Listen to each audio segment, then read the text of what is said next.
What up, everybody? Welcome to Animation Study Buddies, the show where we take a look at cartoons through the lens of industry professionals. I'm your host, Wade.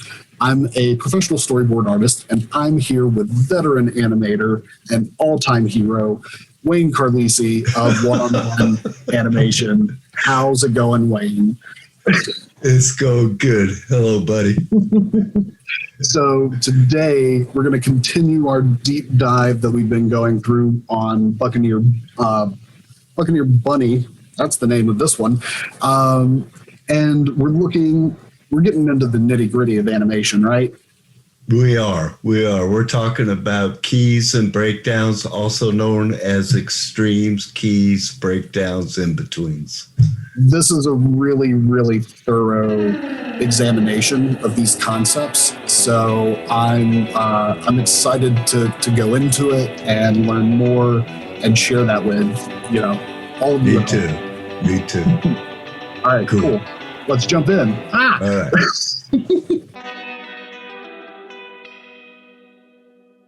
So, okay, real quick to the where he's holding the match. I wanted to get your thoughts on this, where he lights it. I feel like I would be compelled to not have that action play out in front. I feel like I would have maybe reversed the hand that he has the match in. Okay. So whenever he goes to light it, like he reaches in front, like I think this part right here, we get a good, I understand this because, to light it on his thigh, right? And you show all of that and you're showing it to the audience. I think for me, I would have struggled with that though. And they handled it like magnificently. It's so clear what's going on right here. Like that pose is rock solid. And I think that's amazing. Yes. I think my instinct would have been that to do that pose, I would have switched those arms, but it doesn't work in trying to show that light of the match.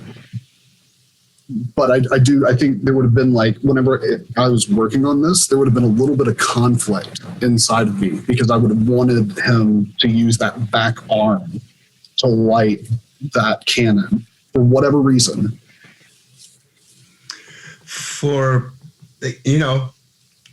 They simply could have. I don't think you're wrong as far as if the animator had decided to use the far arm and let's say, I think the reason that, but to show the striking of the match, and that's such a crucial point. But I think because I was just trying to figure out why is that my initial reaction? I think I've seen this pose done so poorly before that is my rationale. I see it gets so muddled and so unclear to try to cross like that. I think this is just such a solid pose. Like you would have seen Bugs putting the match from one hand into the other? No, I think I would have just, whenever I would start figuring it out, that I would have swapped those arms. But you're right, because I think that the strike is so important that he has to go with that arm. But the reason that I think that's my instinct is, I'm literally I saw this on Instagram or Facebook or some social media somewhere. Somebody posted a very, very similar pose, and it was just done poorly. And so then to see that and see it done here and see it done so well is kind of mind blowing. Yeah, I know what you mean. That is why I always say to thumbnail, because your first thumbnail might have been with the opposite hand to put it in there. And then you look at it, and if it's not working in the thumbnails, I don't know how you could have made it so clear with the other hand. There probably could have, if he turned his whole body around and lit it on his thigh or something like that. But then that would have taken away, I think, the tempo and the Yeah. comedy of Yeah. it if you made I it think you're more right. complicated. And the other, the thing that I was noticing is he's coming down, the way I'm always talking about, there's the arc coming down this way. We'll just follow it. It's coming down, down. And I'm always saying, don't repeat your arcs. Continues that arc. And he comes out, here's that arc. And he does almost come back in the same arc. And I'm always saying, always telling the students, don't follow the same arc. It's almost the same arc. I would have thought to myself, maybe just have him come back this way with his hand with the match right there after it's lit on fire. But proven wrong. You can come back up, not repeating the arc exactly, but it's close to it and it still works. Comes up, back up into there. What I'm curious about, let's see the beginning pose. Look how, there's the starting pose. Look how close this is as far as the placement of the hand and matches to the first pose. Right there. I would have said, no. You don't ever want to do that. Proven wrong again, and then just comes straight out. But they do change the arc a little bit there. We watch it come down. This hand, there's the hand. The hand. We'll just follow that hand. We can see the trail of the hand. Next one stops pretty much right in there and comes out that way.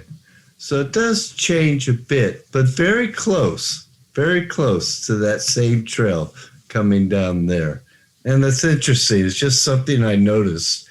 And then how close that first pose is to this one.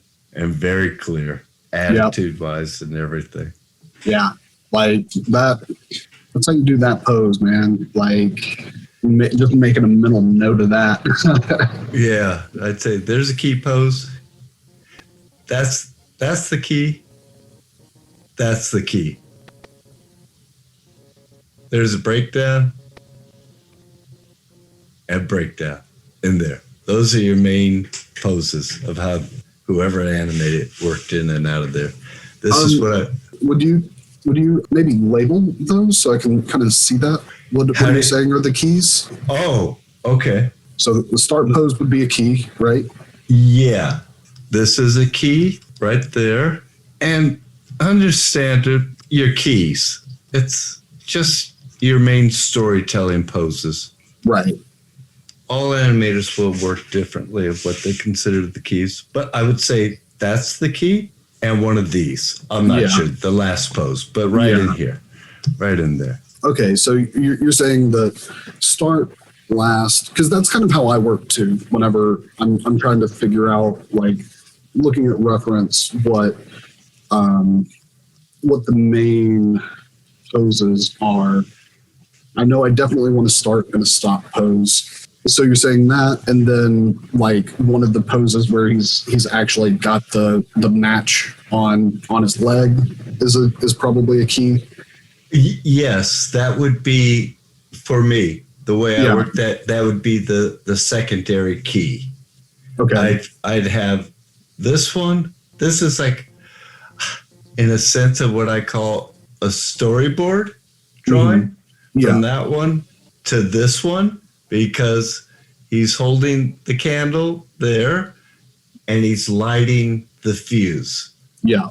Those are, to me, that would be the storyboard poses. And maybe the next key, I would say, is one of this one. Yeah. because now we're seeing him light it. And this is probably in the board too, because he does have to light it. And that, I would say, that's one of your key poses. For me, it'd be a secondary key. Wouldn't call it quite a breakdown.